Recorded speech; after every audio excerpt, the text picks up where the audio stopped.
Bonjour, moi c'est Noelia Diaz-Iglesias. Aujourd'hui j'ai sorti ma première BD, Un ouragan dans la barbe, aux éditions CFC. J'ai eu une formation à Saint-Luc, des secondaires au supérieur, master supérieur.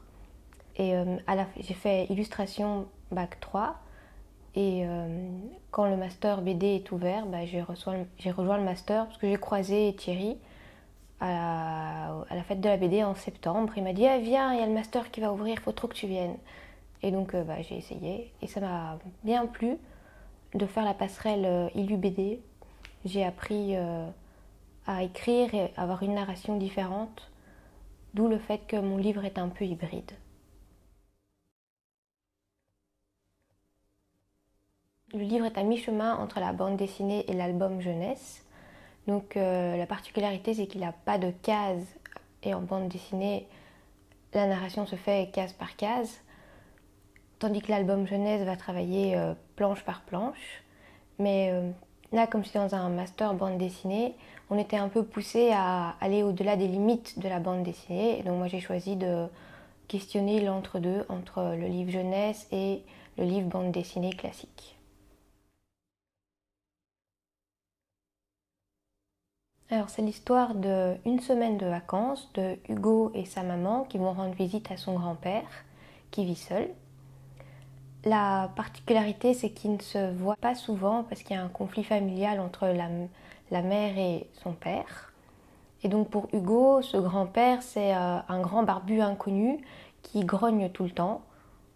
Et donc il en a un peu peur et il va s'imaginer des histoires qu'en fait c'est un ogre qui va peut-être le dévorer.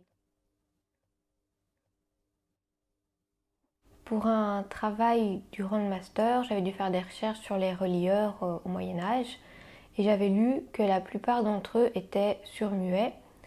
C'était une sécurité pour les donneurs d'ordre.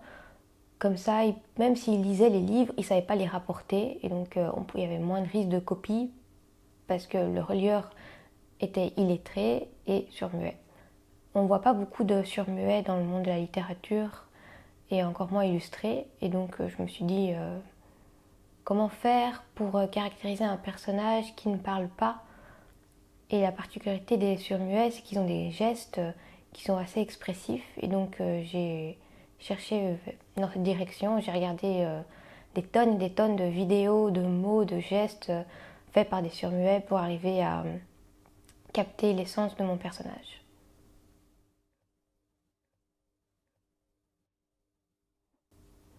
Par rapport au style de dessin, c'était la première fois que je travaillais à la plume et au dessin en soi. Parce que moi, pendant toutes mes études, on m'a toujours dit que j'étais une mauvaise dessinatrice, que j'étais plutôt une coloriste.